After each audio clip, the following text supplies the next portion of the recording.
My name is Khululekani Ntakana. I'm a senior lecturer from the Department of Construction Management and Quantity Surveying at the great University of Johannesburg. So today we are gathered here to showcase one of the great technologies that have been introduced in the previous years in construction, and that is construction 3D printing. Other people call it concrete 3D printing. People refer to it based on the material that you use on the technology. With us here, we are using concrete, so we like to refer to it as 3D concrete printing, but you can use other materials other than concrete. Other people, they use steel. Other people, they use renewable material, recycled material. So yes, that's basically what we are here for, just to demonstrate the technology into the sector. This is actually a great invention for the human settlement sector.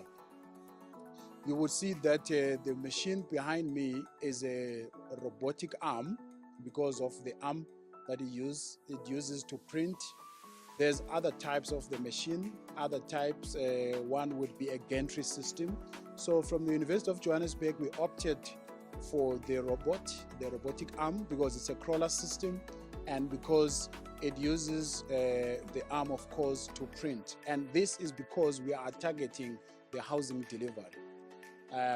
As you would know that there's a huge backlog in housing delivery. So basically, if we bring in the space, this technology would be to try and fast track the delivery in terms of building houses, because the machine can print a house within 8 hours. A 40 square meter house, we can print it within 8 hours. The machine can only print what we call the envelope, that is the walling system. So the machine can only print the walling system. So everything is still conventional. The foundation is conventional, the roof is conventional, surfaces are conventional. We just print the envelope, the walls, and that we do it in 8 hours. In terms of cost, the machine, we can print within the subsidy quantum.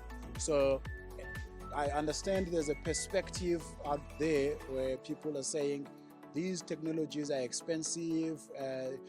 It may seem expensive because of the cost of the machine, but if you look at economies of scale and in terms of what you bring, in terms of the cost-benefit analysis that we have conducted, you then realize that actually we are printing within the subsidy. In terms of the durability and the quality of the products coming out of the machine, so if I can be technical a little bit, concrete, if you compare concrete, the conventional concrete that we know, with the concrete that we use, because our dry material has got a number of admixtures on it, the strength that we are getting is actually higher than the normal concrete. So our walls are way stronger than the normal concrete wall, and of course, in terms of the lifespan, a wall, it can stand for like 50 years and above. There's a house that we printed at University of Johannesburg in one of our campuses.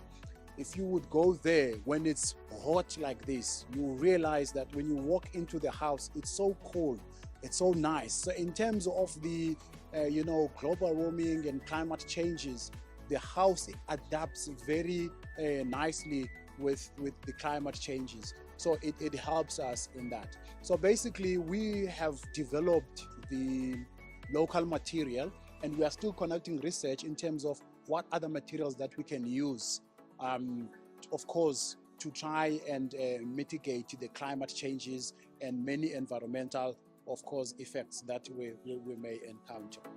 Thank you. Thank you very much, Dr.